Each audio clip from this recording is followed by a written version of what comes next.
Hello everyone. Today I'm going to teach you the topic nature, features, characteristics of principles of management. We studied earlier principles of management by Fayol, principles of management by Fayol and their techniques. आज हम बात करेंगे उसके nature, feature और characteristics की. Very important thing. अब इसमें जो पहला जो फीचर है वो होता है यूनिवर्सल एप्लीकेबिलिटी. यूनिवर्सल एप्लीकेबिलिटी का मतलब होता है कि everywhere, universal in nature. Universal in nature की मैं बात करूं, इफ ऑर्गेनाइजेशन स्मॉल और large, if organization business organization or non-business organization, if organization is private or public,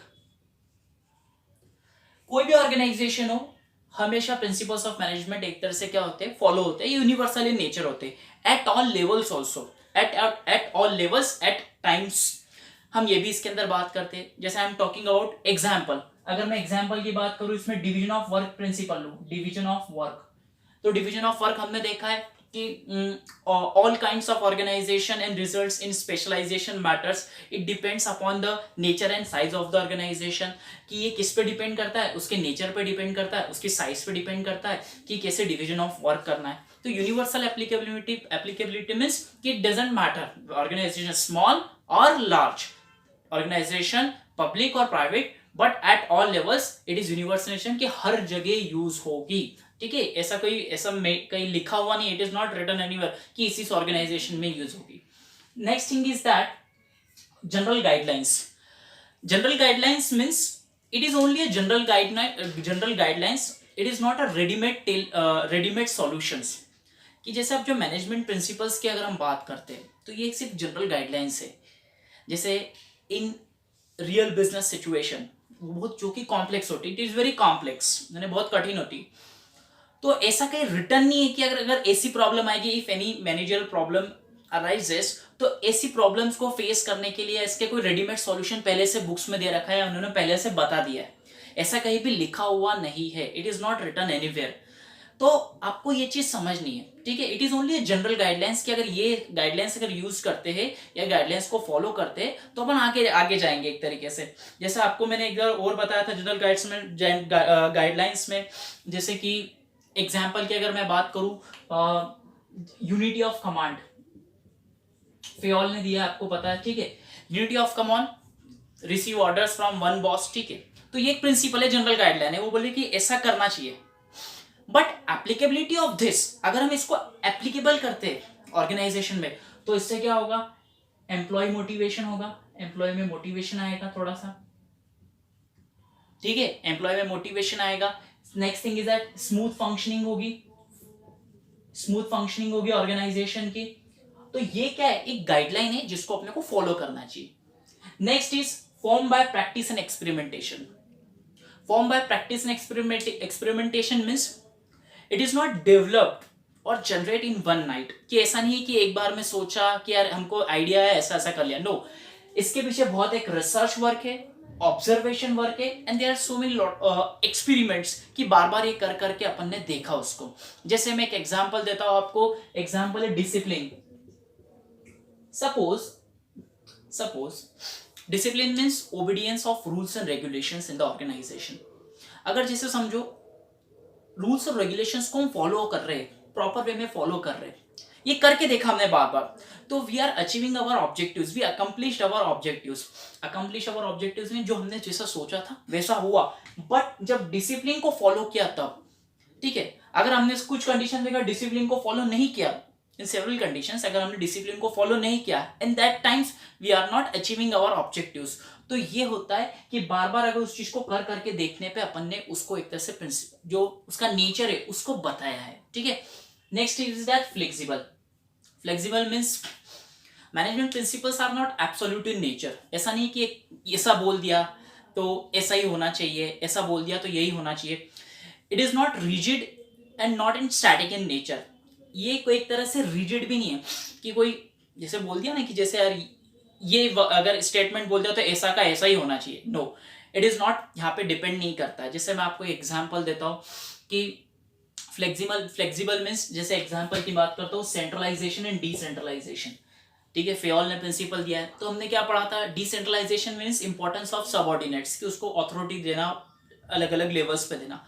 but अब ये तो लिखा है प्रिंसिपल में, बट नेचर क्या है फ्लेक्सिबल मीन्स, कि centralization and decentralization decision regarding extent of centralization, कि भैया पावर कितनी देनी हो, जैसे टॉप लेवल बैठा है तो भैया नीचे पावर कितनी देनी है, किसको कितनी देनी है, तो ये डिपेंड कैसे करेगा, तो भैया वहां पे डिपेंड करेगा उस एम्प्लॉय की, या मैंने बोल दिया कुछ एम्प्लॉय या जो डिपार्टमेंट है, जो डिपार्टमेंट में एम्प्लॉयज है, तो उनकी कॉम्पिटेंसी पे बात करेंगे एंड उसकी इफिशियंसी पे बात करेंगे। कॉम्पिटेंसी और इफिशियंसी, कि people are capable of taking decisions, क्या लोगों में इतनी डिसीजन मेकिंग पावर है, उनका एजुकेशन क्या है। तो यहाँ पे थोड़ा सा फ्लेक्सिबल नेचर भी हो सकता है कि बोले कोई बात नहीं यार, इनको डिसेंट्रलाइजेशन नहीं देके हम थोड़ी सी पावर अपने पास ज्यादा रखते हैं। तो ये फ्लेक्सिबिलिटी का करेक्ट मीनिंग है। तो it is not rigid in nature, this is not static in nature, इसको याद रखना। Next thing is that mainly behavioural. Mainly behavioural का मतलब क्या होता है पहले समझो। It is related to our human behaviour. अब देखो, लोगों के अलग अलग बिहेवियर होते हैं। Management principles are formed to guide and influence the behaviour of employees. Behaviour of employees means कि मैनेजमेंट प्रिंसिपल्स आर, उसका एग्जिस्टेंस कब तक है, उसका एग्जिस्टेंस कहाँ पे अगर हम माने तो, कि जो बिहेवियर है, जैसे ह्यूमन बिहेवियर है, तो वो गाइडलाइंस क्यों दी गई है कि बिहेवियर कैसा हो, उसको कैसा बिहेवियर रखना है एम्प्लॉय को। जैसे सपोज एग्जांपल लेता हूं, सपोज एन एग्जांपल कि एनी ऑर्गेनाइजेशन जहां पे ह्यूमन रिसोर्स अपने मर्जी से काम करता है, ह्यूमन रिसोर्स की बात हो रही है, हर जगह काम होती है, विदाउट ह्यूमन रिसोर्स सबसे बड़ी एसेट होती है ऑर्गेनाइजेशन की। तो सबका नेचर अलग है, ठीक है। अगर मैं ह्यूमन रिसोर्स की बात करता हूँ तो अपने हिसाब से काम करेंगे। अब मैनेजमेंट प्रिंसिपल्स क्या बोलते हैं, ठीक है आप आपके हिसाब से काम कर रहे हो, बट कुछ मैनेजमेंट प्रिंसिपल्स ने बोला है कि आपको अगर ये काम करोगे इस कंडीशन में, अगर आप इसको ध्यान से लेके चलोगे, अगर आप जो मटेरियल अगर इसको ध्यान से लेके चलोगे, यानी इसकी केयर करोगे, तो आपको एक तरह से रिजल्ट अच्छा मिलेगा। ठीक है, आप ऑर्गेनाइजेशन का वेस्टेज नहीं करोगे ज्यादा से ज्यादा। जैसे मैं आपको एग्जांपल देता हूँ, जैसे प्रिंसिपल ऑफ ऑर्डर, जहाँ पे प्रिंसिपल ऑफ ऑर्डर की हमने बात की थी, जहाँ पे ह्यूमन होते हैं एंड मटेरियल रिसोर्सेस की बात की थी। तो हमने चेंज क्या किया, हमने ह्यूमन के बिहेवियर को चेंज करना है। If you changing the behaviour of human resource, तो उसको ऐसा लगेगा यार कि अगर हमने बिहेवियर चेंज कर दिया, मटेरियल वेस्टेज जो है अच्छे से करना, अच्छे से मटेरियल करेंगे तो वेस्टेज कम होगा, ऑर्गेनाइजेशन जो होगा उसको प्रॉफिट ज्यादा होगा, तो यहाँ पे लॉस होने की सिचुएशन नहीं है। तो यहाँ पे ये बात हो गई कि आपको बिहेवियर चेंज करना है, किसका, एम्प्लॉयज का। तो ये गाइडलाइंस दी गई है एक तरीके से, जनरल गाइडलाइन है एक तरह से, कि आपको बिहेवियर चेंज करना है। तो ये आपको समझना है, इसको याद कैसे करेंगे, प्रिंसिपल ऑफ ऑर्डर का, कि जनरली लोगों के अलग अलग बिहेवियर्स होते हैं, अब कौन क्या करेगा किस कंडीशन में ये किसी को नहीं पता। Next thing is that cause and effect relationship. Cause and effect relationship means these principles tells us if a particular principle is applied in a situation which might be effect। क्या अगर मैं कोई पर्टिकुलर सिचुएशन आई, ठीक है, particular principal है, अगर मैं इस प्रिंसिपल को इस सिचुएशन में अप्लाई करता हूं तो इसका इफेक्ट क्या होगा। जैसे मैं अपन बोलते हैं ना इन जनरल लैंग्वेज कि अगर मैं ऐसा करूंगा तो ऐसा होगा, अगर मैं ऐसा नहीं करूंगा तो वैसा होगा। तो ये एक इसका कॉज एंड इफेक्ट है। अब ये कॉज एंड इफेक्ट का थोड़ा सा इसको समझते क्या है, जैसे समझते, जैसे प्रिंसिपल समझते यूनिटी ऑफ कमांड।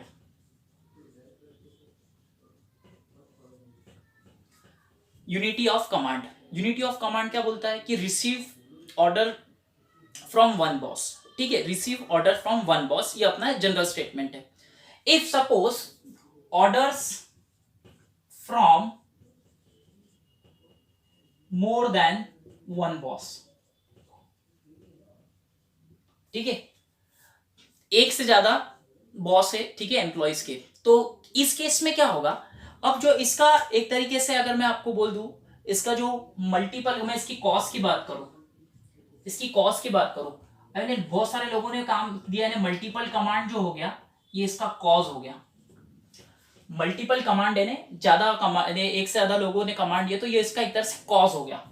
अब इसी चीज की बात करें, एम्प्लॉयज को कंफ्यूजन होगा तो ये इसका इफेक्ट हो जाएगा। मीन्स कि ये डिपेंड करता है कॉज एंड इफेक्ट रिलेशनशिप्स पे। तो यूनिटी ऑफ कमांड को आपको ऐसे, यूनिटी ऑफ कमांड से आपको याद रखना है कि अगर मल्टीपल कमांड्स दोगे आप, ठीक है, तो ये अगर ज्यादा कमांड दे दिया आपने, एक से ज्यादा बॉस ने कमांड दे दिए, वन बॉस, ठीक है, ज्यादा हो गए, तो मल्टीपल कमांड इन्हें यहाँ पे उसका कॉज हो गया। और कंफ्यूजन, इन्हें जो एम्प्लॉयज है, एम्प्लॉयज अब समझ में नहीं आ रहा करना क्या है, तो ये उसका इफेक्ट हो गया। तो always this principle tell us if a particular principle is applied in a situation which might be effect, तो हर का कुछ ना कुछ एक डिफरेंट इफेक्ट होता है। तो ये इसका करेक्ट मीनिंग है। Next thing is that contingent. Contingent का मतलब होता है प्रिवेलिंग इन नेचर, या मैं बात करूं प्रिवेलिंग कंडीशंस। जैसे मैं बात करता हूं प्रिवेलिंग कंडीशंस की, अगर मैं बात करूं इसके अंदर कि prevailing conditions at a particular point of time, कि क्या कंडीशंस आने वाली है, प्रिवेलिंग है जस्ट कमिंग, कि क्या कंडीशंस आने वाली है। तो always be just ready for their amendment. Ready for their amendment means कुछ ना कुछ उसमें और एडअप करने की रिक्वायरमेंट है, कुछ ना कुछ उसमें थोड़ा सा चेंज करने की रिक्वायरमेंट है, और केयरफुल एप्लीकेशंस। अब कॉन्टिंजेंट मीन्स, जैसे मैं आपको एग्जांपल देता हूं, जैसे प्रिंसिपल का डिवीजन ऑफ वर्क। अब ये बात करता है स्पेशलाइजेशन की, ठीक है, काम को बांट देना चाहिए। बट सपोज ऐसी ऑर्गेनाइजेशन जहां पे इंडिविजुअल कंट्रीब्यूशन की रिक्वायरमेंट है, एनी ऑर्गेनाइजेशन या एनी वर्क और any work where individual contribution, यानी इंडिविजुअल कंट्रीब्यूशन की बात हो रही है, यानी इंडिविजुअल कंट्रीब्यूशन जहां पे पर्सनल स्किल्स की बात हो रही है, पर्सनल स्किल्स की बात हो रही है, पर्सनल स्किल्स की बात हो रही है। तो पर्सनल स्किल्स की बात हो रही है मीन्स यहाँ पे बात हो रही है कि यहाँ पे जैसे आर्टिस्टिक वर्क होते हैं अपने,